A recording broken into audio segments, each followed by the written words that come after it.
And the reason I'm calling is I'm worried and I'm incensed. Go on. It's a combination of the two. My wife's a teacher. I'm a lawyer of many years standing. Yeah. I work for a local authority. It's not the one that I live in, Sure. as it happens. Good.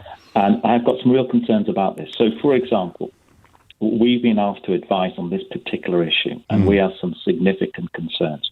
So, as an employer, you have a certain duty of care, responsibility, statutory, etc., with regards to your staff.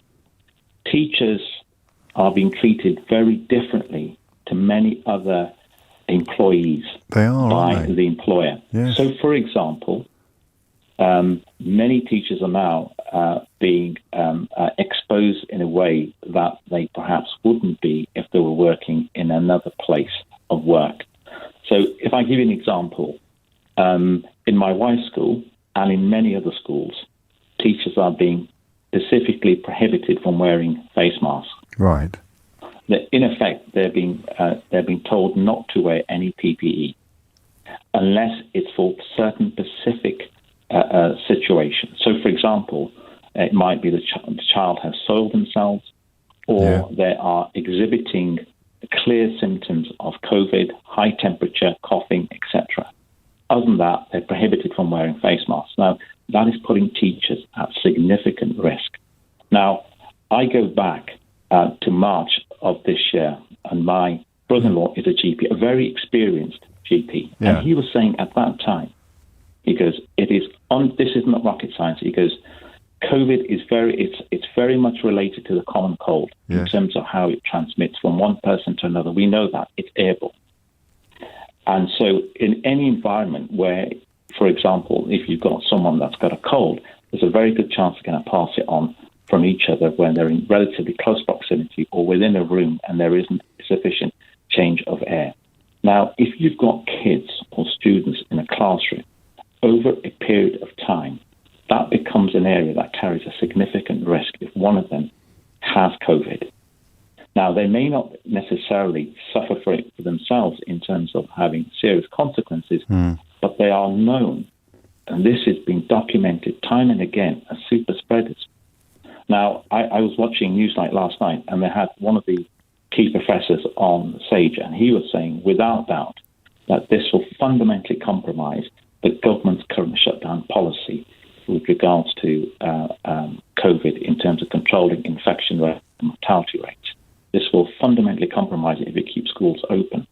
But for me, that's one issue. But I fundamentally have an issue with the fact that teachers are being exposed in ways that I don't think I've come across any other employee that I'm aware of in the public sector or in the private sector that is actually being prescribed or being told not to wear PPE. That's a really good point, isn't it? What crikey?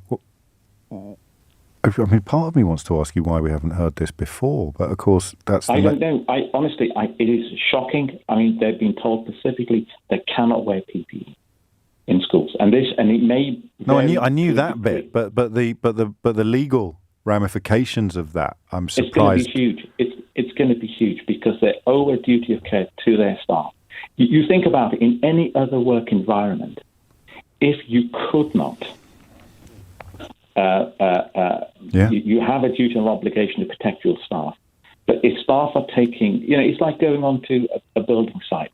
No, I get it. It's a health and safety issue, literally, boots, isn't it? It's and someone says you can't wear steel toe cap boots on a building site, and you just think, well, how can that be right? But that's what they're doing, in effect, with teachers. So this is kind of separate, if you like, in a way, from the argument whether or not schools should be open or not. But just this basic one single point, I'm struggling with this point. No, clearly. Because no one's addressed it, and it's not being addressed by anyone.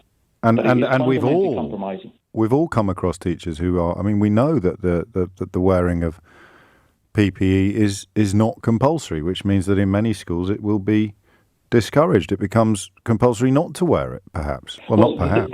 The difference is they're actually prohibited from wearing it. Not that it's not prescriptive. I mean, that's what I mean. It becomes compulsory not to wear it. Exactly. So there's a lot of pressure on teachers. I mean, not a lot. Well, they're being told not to wear it in classrooms unless there are specific examples. No, I heard you. And they also have very limited supplies of PPE equipment in schools.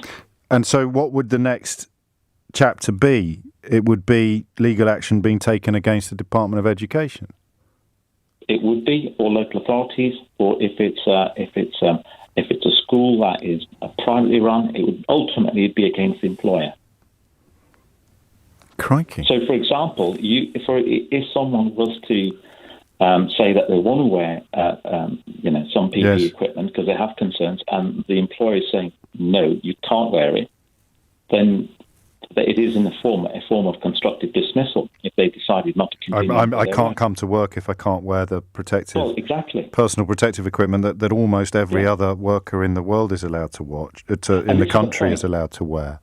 Exactly. Now, this is separate from whether or not schools should be open or closed. I think. No, I know it is. No, this is fascinating, and it's clearly built upon. It's fascinating by your family setup as well, because your wife is a teacher reporting back on what teachers are being told. Your brother-in-law is a GP reporting to you what some of the medical ramifications will be, and you work as a lawyer for a local authority, so it will cross your desk if it does escalate in the circumstances that you've just described. So you're like the three musketeers of qualifications on this issue.